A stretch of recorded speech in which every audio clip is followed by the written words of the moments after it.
Revelation, the chapters in the book of Revelation are not long chapters anyway.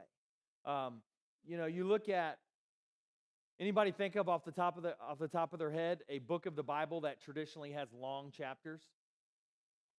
Psalms has a bunch that are just really long. Isaiah has a lot. How about New Testament? Yeah, Luke has a bunch that are real long, 60, 70 verses long. And so the book of Revelation, though, for the most part, they are fairly short in nature, and this one more so than many. We've got 11 verses that we're going to look at tonight, and and we'll dive right in here in just a minute. But let's take a second and let's just do a little bit of recap. I know with all sorts of schedules and things, there are, you may have missed a week or so here or there, but let's just do a little recap. So we started in Revelation chapter 1. Without going through all of your notes, what do we find in Revelation chapter 1? Not all at once, okay? Okay? Thanks, James. Yeah, so we see, I'll tell you what, I'll spoon feed it to you a little bit. We see who? John, and he's where? On the Isle of Patmos. Why is he there? Anybody remember? He's in trouble, James said. He was a prisoner there. And so he's on the Isle of Patmos, and the book of Revelation says he was in the Spirit on the Lord's day, and he sees there on the Isle of Patmos a vision of the Lord. And the Lord tells him there that he said, I'm gonna show you those things which were and are and will be. Okay, the things that are and are to come. And so I'm going to show you what's coming up. When we get into Revelation chapter 2, what do we start in Revelation chapter 2? The churches. All right, and then that goes into Revelation chapter 2 and Revelation chapter 3. Let's see if we can name them, okay? Let's see if we can name them. You ready? What was the first one? Ephesus. Good, we got that first one. What was the second one? Smyrna. Yep. Third one? Pergamus. Fourth one? Yep. Come on, say it like you know it, Jay. Thyatira. Yeah, so Ephesus, Smyrna, Pergamus, Thyatira, Sardis.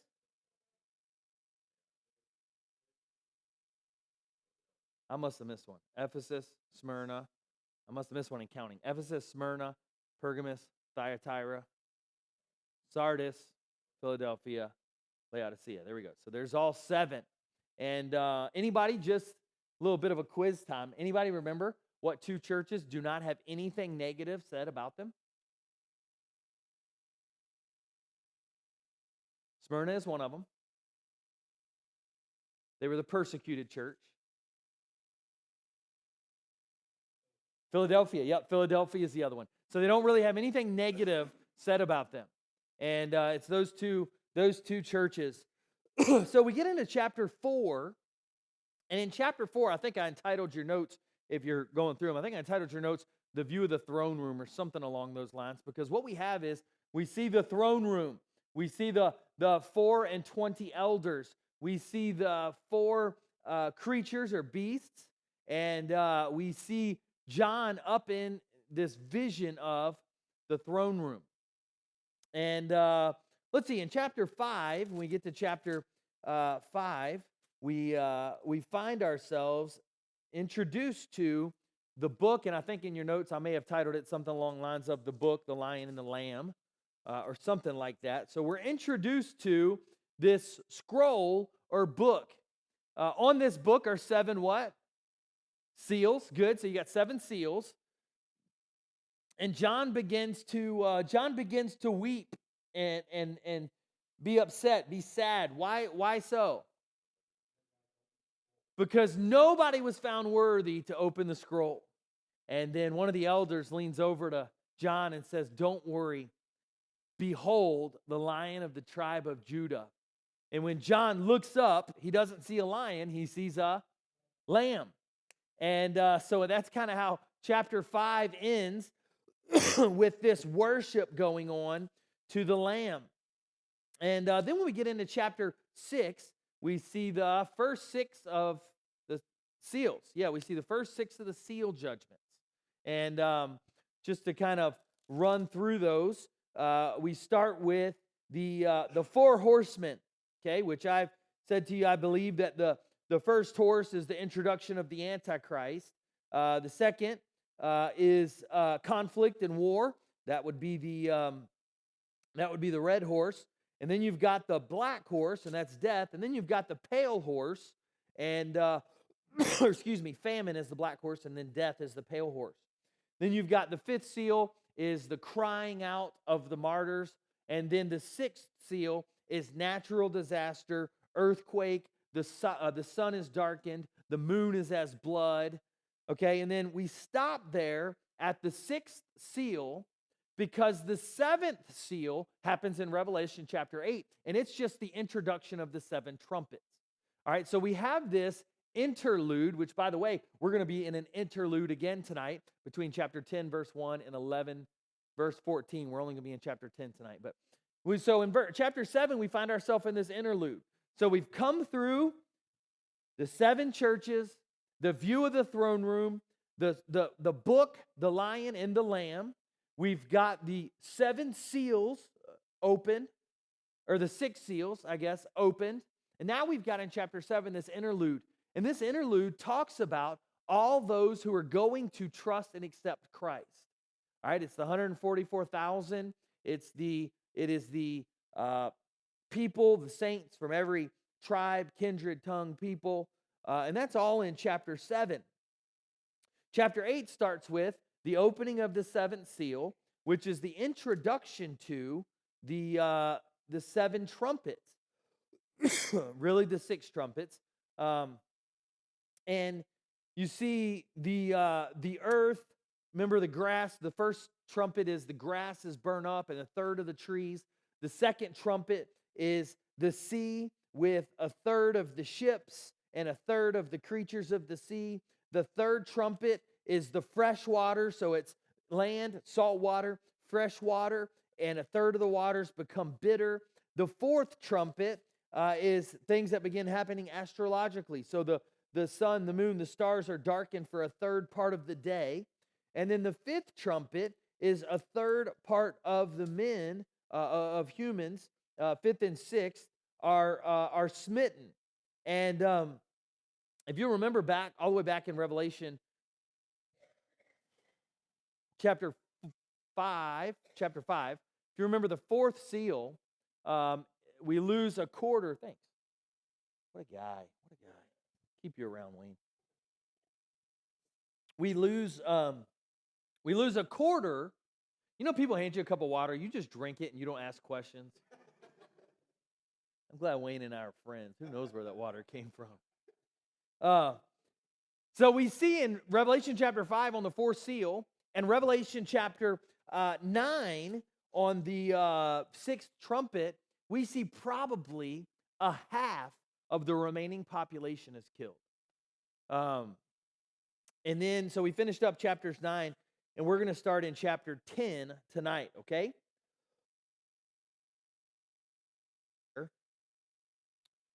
Revelation chapter 10, and we're going to read, it's only 11 verses. We're just going to read through them all, and then we're going to walk through this outline, okay? Revelation chapter 10. And I saw another mighty angel come down from heaven, clothed with a cloud, and a rainbow was upon his head. And his face was as it were the sun, and his feet as pillars of fire. And he had in his hand a little book open. And he set his right foot upon the sea, and his left foot upon the earth. And he cried with a loud voice, as when a lion roareth. And when he had cried, 7 thunders uttered their voices. And when the 7 thunders had uttered their voices, I was about to write. And I heard a voice from heaven saying unto me, seal up those things with which the 7 thunders uttered, and write them not. And the angel which I saw stand upon the sea and upon the earth lifted up his hand to heaven, and swear by him that liveth forever and ever, who created heaven and the things that therein are, and the earth and the things that therein are, and the sea and the things which are therein, that there should be time no longer. But in the days of the voice of the seventh angel, when he shall begin to sound, that word sound again is used as the trumpet sound, the mystery of God should be finished, as he hath declared to his servants, the prophets. And the voice which I heard from heaven spake unto me again and said, Go and take the little book which is open in the hand of the angel, which standeth upon the sea and upon the earth. And I went unto the angel and said unto him, Give me the little book. And he said unto me, Take it and eat it up, and it shall make thy belly bitter, but it shall be in thy mouth sweet as honey. And I took the little book out of the angel's hand and ate it up, and it was in my mouth sweet as honey. And as soon as I had eaten it, my belly was bitter. And he said unto me, Thou must prophesy again before many peoples and nations and tongues and kings. This interlude is going to continue through half of the next chapter and through a little over half of the next chapter before we start with the seventh trumpet. But I just want to focus on chapter 10. I feel that there's probably enough here. So I just gave you notes for chapter 10 tonight. But let's look at them. I've called chapter 10 the mighty angel. You could call chapter 10 the little book. You could call chapter 10 the end of time or the end of delay, because all these things are true and they happen in chapter 10. But let's start, because it says, and I saw another mighty angel, and most of the chapter talks about either what this mighty angel is doing or what he's saying. So I thought we'd call chapter 10 the mighty angel. So let's start back in verse 1, and we'll look down through the notes here. And I saw another mighty angel come down from heaven. You know, Bible scholars have asked, who is this mighty angel? I'm going to read to you a passage here out of Daniel chapter 10. And you may look at it and you may go, this looks interesting. Daniel's having a vision here in Daniel chapter 10. And verse 5 says this, Then I lifted up mine eyes and looked, and behold, a certain man clothed in linen, whose loins were girded with fine gold of Uphaz. His body also was like the beryl, and his face was as the appearance of lightning, and his eyes as lamps of fire, and his arms and his feet like in color to polished brass, and the voice of his words like the voice of a multitude. Daniel speaks here, and he begins to have some of these visions, and some of these descriptions that you see, in both in Revelation and in Daniel, as well as in Ezekiel, are reminiscent of some of the things that you'll see later on in Revelation. For example, in Daniel 10, it says that his eyes as a lamp of fire. And then when you look in Revelation 1, it says his eyes were as a flame of fire, verse 14. Verse 15 said his feet like unto fine brass, as if they burned in a furnace. So in verse 6 of Daniel 10, it says his arms and feet like in color to polished brass. In Daniel 10, verse 6, it says, the voice of his words like the voice of a multitude. In Revelation 1, you see here it says, and his voice as the sound of many waters. It says in verse 5 that of Daniel 10, it says in Daniel 10, verse 5, it was a certain man clothed in linen, and in verse 13 of Revelation 1, it said, clothed with a garment down to the foot. It says, gird about the paps with a golden girdle. And this one says, his loins were girded with fine gold of Uphaz. You know, you look at these two passages, and it would be difficult to argue that these are not very, very similar in nature. right? So you've got someone with a cloth robe on. You've got someone whose voice is loud, whether it be as the sound of a multitude or as the sound of many waters. You've got feet like polished brass. You've got eyes like a flame. You've got gold along the paps, or his loins girt about with gold. And so you see these two things and you go, wow, okay, there's some similarities between Daniel 10 and Revelation 1. Well, when we get back to Revelation 10, you kind of begin to see some of these similarities that pop up. So you see, clothed with a cloth, and a rainbow was upon his head, and his face was as it were the sun. So here you've got eyes like fire, and now you've got a face like the sun shining brightly. Now you've got feet as pillars of fire. So there's some interesting commentary on what those people, or whether it be Christ, whether it be angels in the Bible, look like. Some people are prone to say, well, this angel in Revelation 10 is Christ. Do you remember we talked about that a couple chapters ago, where you had the seven angels, and then you had Alos Angelos, another angel, right? A different type, other angel.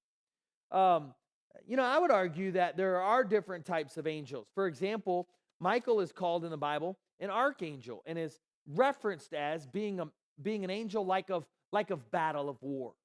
And then you hear Gabriel, and Gabriel is referenced more of like a messenger.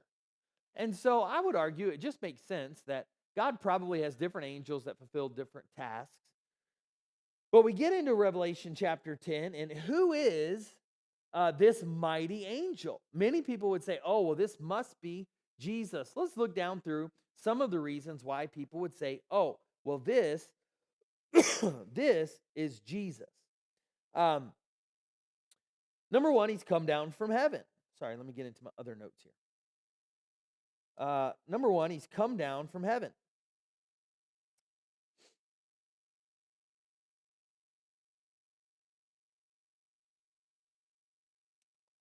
Okay, there we go. Oftentimes, like for example, in let's just see. Let's see if I can find it. When the angel comes down,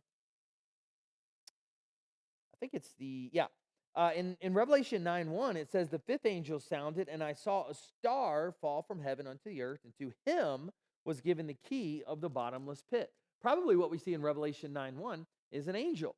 That angel is mentioned as falling from heaven unto earth. Here we see the angel is come down from heaven. So there's a little bit of a difference in terminology. So we see this angel has come down from heaven. Also, we see that the angel is clothed with a cloud. Those who believe that this cloud is, or this angel is probably Jesus, is they would say, well, this cloud here wasn't just a regular old terrestrial, atmospheric cloud. This might be a symbol of God's presence. We actually see that a few times. For example, if you remember in the Old Testament, there was a cloud by day and a pillar of fire by night. That symbolized God's protection and presence with the children of Israel. You see that. You see that representation of God with Israel, but then also you see that type of cloud at the Mount of Transfiguration. You see the cloud that received the ascended Lord, and the cloud that he'll come back on at his returning.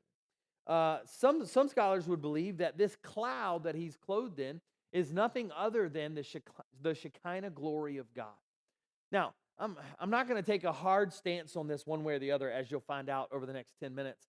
I think there's a possibility that this is Christ who's come down to say, hey, time is almost up. It may be. But I also don't know that there's quite enough biblical evidence for me to dogmatically say you have to believe that this is Jesus, okay? It's possible there are some things that might lead us to believe that, but it's not outright said. So you've got the cloud as his covering, but you've also got the rainbow. It says that he wears a rainbow upon his head. You know, the last time in the book of Revelation we see the rainbow mentioned is back in Revelation chapter 4. And as a matter of fact, I'll just go back there. I think it's verse 3. Yeah, and he that sat was to look upon like a jasper and a sardine stone, and there was a rainbow around about the throne in sight like unto an emerald. So the last time you talk about somebody being encompassed in a rainbow, it's around the throne of God. And now you've got this angel coming down, and he wears upon his head a rainbow.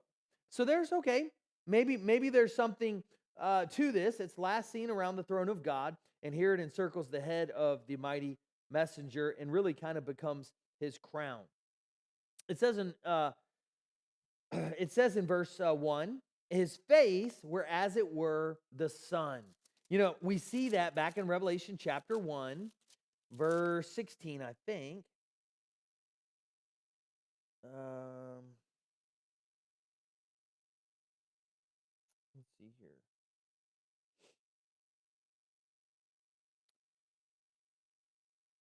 Yeah. Sorry, it took me a minute to find it. And he had in his right hand 7 stars, and out of his mouth went a sharp 2-edged sword. And his countenance, the way he looked, was as the sun shineth in his strength.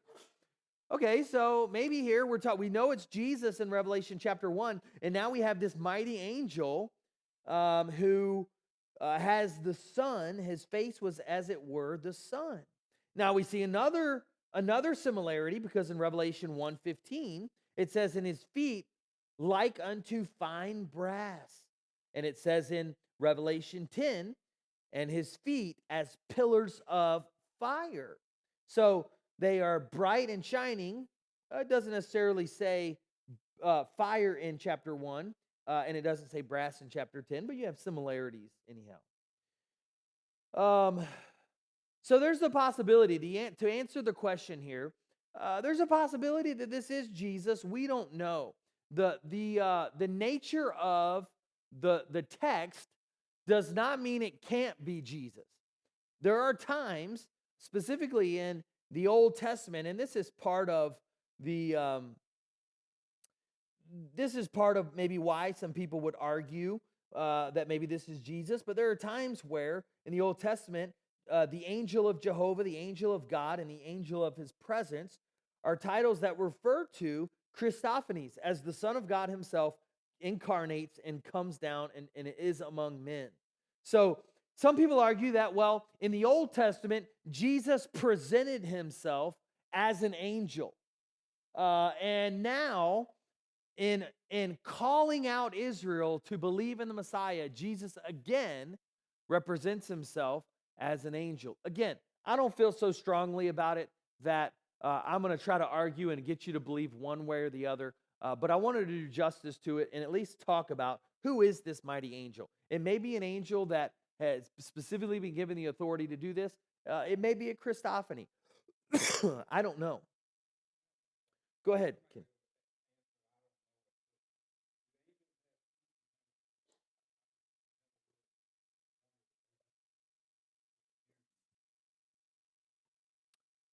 Yeah, they have to have hands because they ate with Abraham. Although I guess they wouldn't have to have hands, but it would look kind of sloppy, wouldn't it? I would say they interact with people throughout the Old Testament, and the Bible says that we ought to be careful because some of us have even entertained angels without our knowing, unaware. The Bible says, the King James says. So I would imagine, yeah. So I would imagine when they interact with us, they look just like us. When they interact with people, they look just like people. Now, what they look like in heaven, I don't know. I've not been there. But if I go there, I'll write a book and make millions of dollars about it, okay?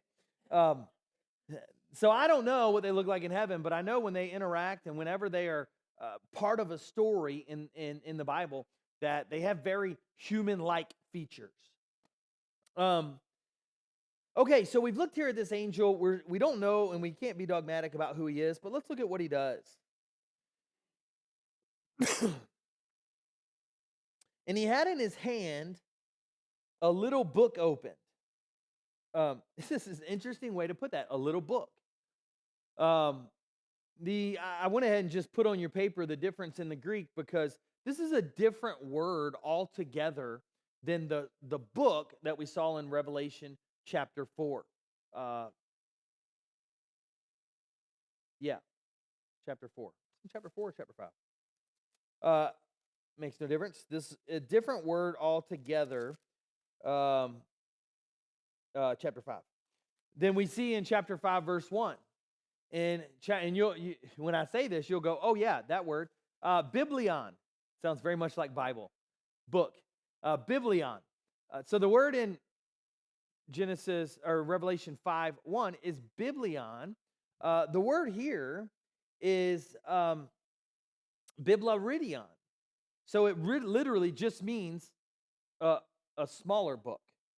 For example, in our English language, we would use the word book and we would use the word booklet, right?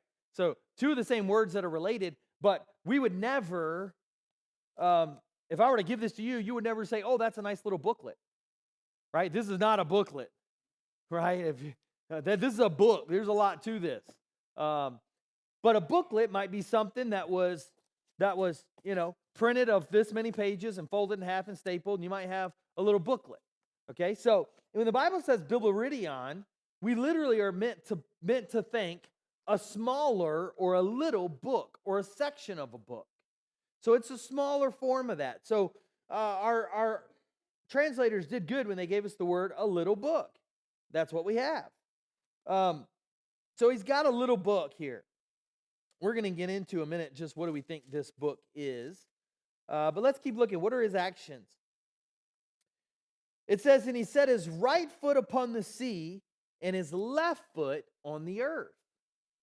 That's interesting because we're given the vision here, the mental image, the mental picture that this is a larger than life being. Right? When you read that there's this mighty angel that has 1 foot on land and 1 foot on sea, nobody visualizes a normal-sized person who's standing on the beach with 1 foot in the water and 1 foot out of the water. Right? That's not what John is trying to get us to visualize here. We're seeing here a heavenly being, again, whether you think it's Christ or whether you think it's a mighty angel, it makes no difference to me. But we're seeing this heavenly being who is showing and demonstrating authority over land and sea. And it says, so he's got 1 foot in each. And it says he cries with a loud voice as when a lion roareth. You know, I don't know if you've ever been. Have you ever taken like some sort of, whether it be at, the zoo or whether, have you ever heard a lion roar? It's a pretty impressive thing. I've heard a lion roar a couple times. We used to go down to the zoo in Norfolk, and they had a lion enclosure, and you could actually see where the lions were. And we were in there once with the kids, and I'm going to tell you, it was impressive. When that lion, I'm not going to demonstrate it for you, but when that lion just let out a roar, it like kind of shook, like you could feel it within in your chest. It was impressive. So this voice is as a lion roaring. And when he had cried, 7 thunders uttered their voices. 7 thunders uttered their voices. And when the 7 thunders had uttered their voices, I was about to write, and I heard a voice from heaven saying unto me, seal up those things which the 7 thunders uttered and write them not. John had been told to write down the things that he experienced. And so this angel steps out, foot in the sea, foot on the land, and he begins to cry out. And when he begins to cry out, the thunders surrounding him respond. And they began to say things as if they had voices. And so John's like, wow, this is wild. I'm going to write this down. And then, the voice from heaven, presumably God, says, leave that, don't write that down. Doesn't that just make you like, what is it? Wait a minute. I'm missing some information here. What happened? We don't know why John wasn't allowed to talk of the 7 thundering. Walvoord says this, This illustrates the principle that while God has revealed much, there are secrets which God has not seen fit to reveal to man at this time. Leon Morris passed away maybe 20 years ago. Leon Morris, an Australian theologian, said, "Let us not proceed as though all has been revealed," when talking about this passage. You know, we realize that there are just things that God has held back from us. And we've been talking about that the whole time we've been going through this study. Look, don't come to the study thinking that when we finish it, you're going to have all your I's dotted and all your T's crossed, and you're going to understand everything about the book of Revelation. It's not going to happen. And by the way, if you're on YouTube or you're on Facebook or you're watching whatever, and somebody tells you they have all the answers for you to what happens in the book of Revelation, change the channel, because they don't. Okay, listen to somebody else. Hide that Facebook video so you don't see anymore. Okay, they don't have all the answers. We can be encouraged that God knows all the answers and we don't. And you know, I'll be honest, I don't know that I don't know that I would trust myself with all the answers. Would you trust yourself if you knew the day and time that Lord was going to come back? I don't know. I don't think it's just not for us to know. And so we don't know. We don't know why the seven thunderings are kept a secret. Verse 5, excuse me. And the angel which I saw stand upon the sea and upon the earth lifted up his hand to heaven.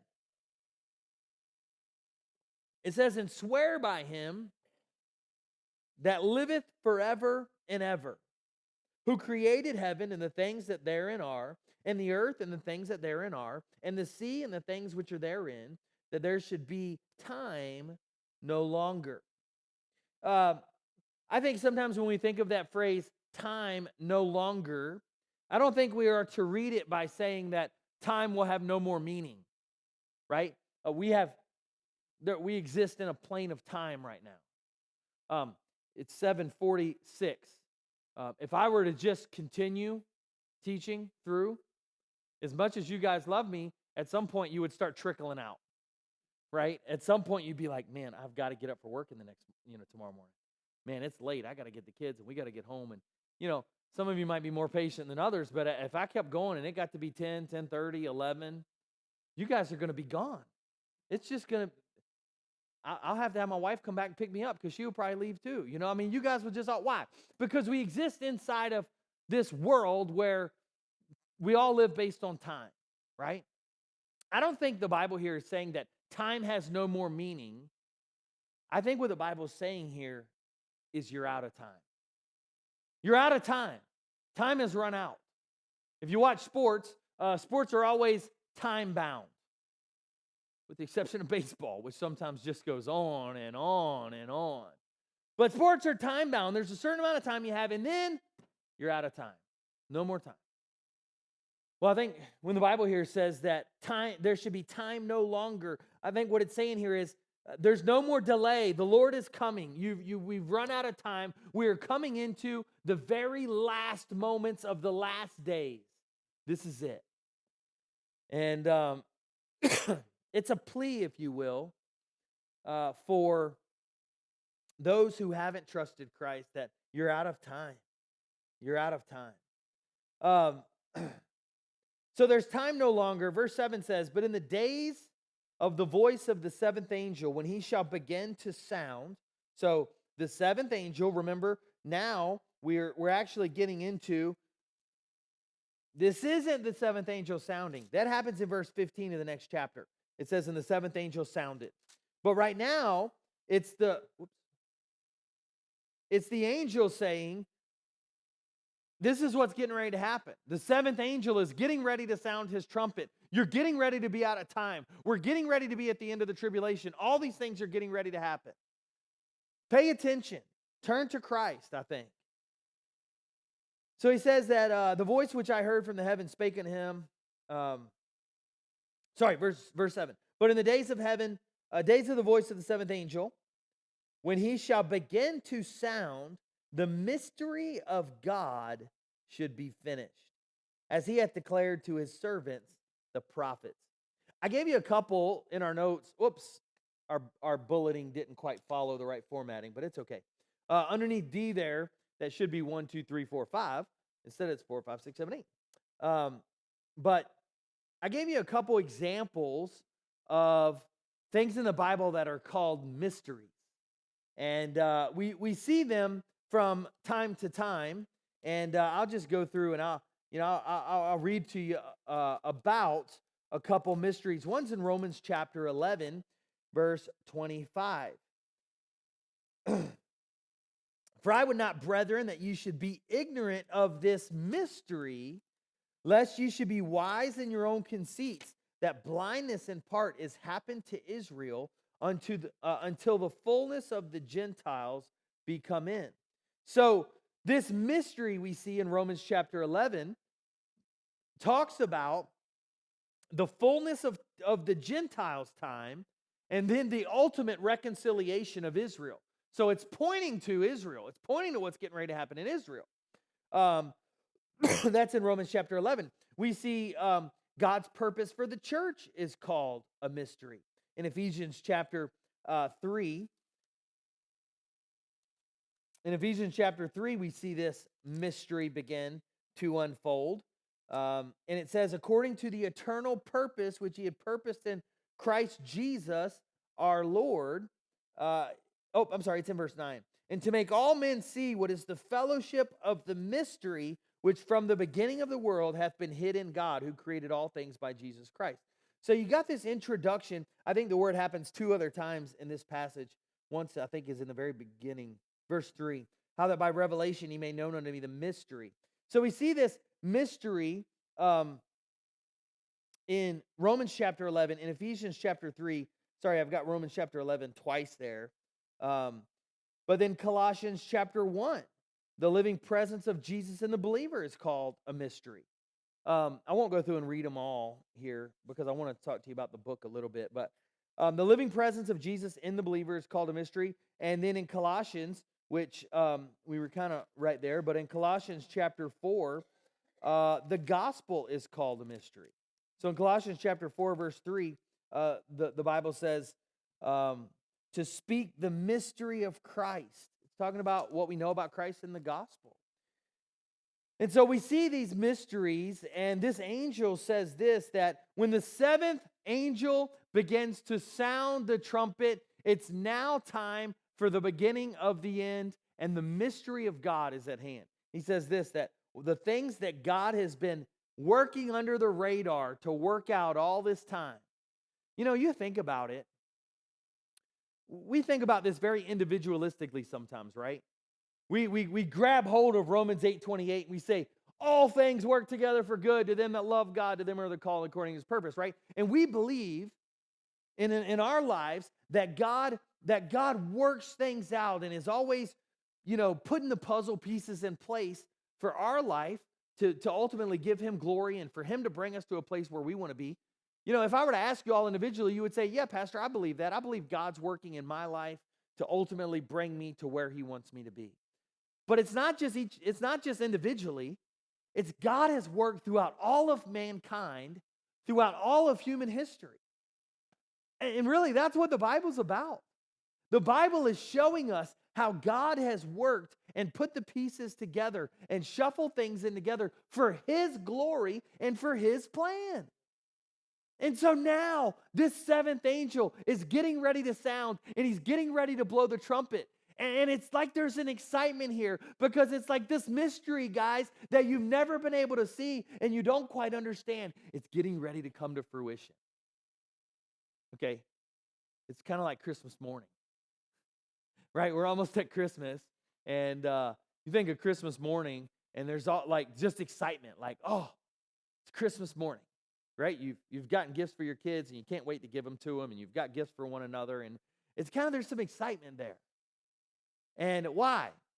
Because there's presents under the tree that you don't know anything about. You don't know what's in them. You don't know whatever, and now you're going to get them, and there's like some excitement, like, what's going on here? What is this? Well, imagine that times millions and millions, because God has been working behind the scenes all this time, and now this 7th angel is going to say, hey, God's plan is getting ready to be manifest throughout all creation. We're right here at the end. So it says, the voice says, the mystery of God should be finished, as he hath declared to his servants, the prophets. And the voice which I heard from heaven, again, I think that voice is the Lord. We saw it in verse 4, because he said, don't write this.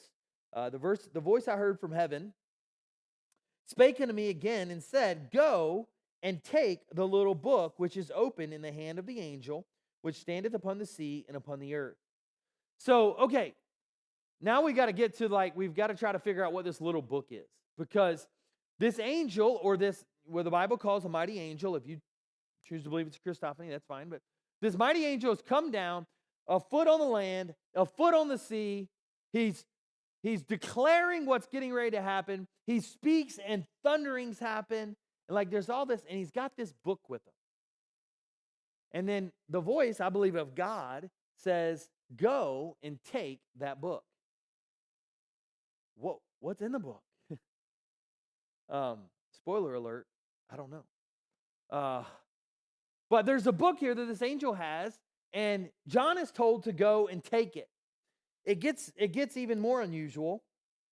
Verse 9, and I went unto the angel and said unto him, give me the little book. Man, that's pretty bold, isn't it? Maybe we lose some of the eloquence when we move into English. I don't know.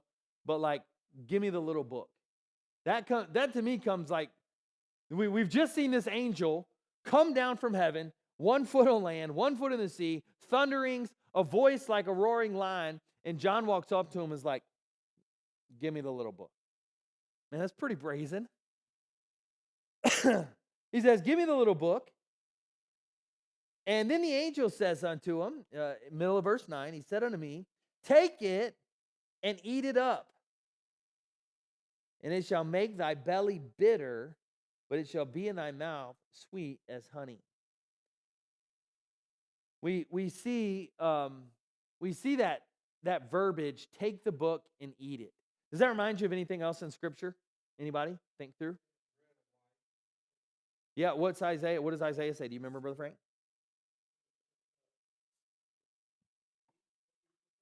Right. And Joshua, the same thing. You get some of the same instructions to Joshua.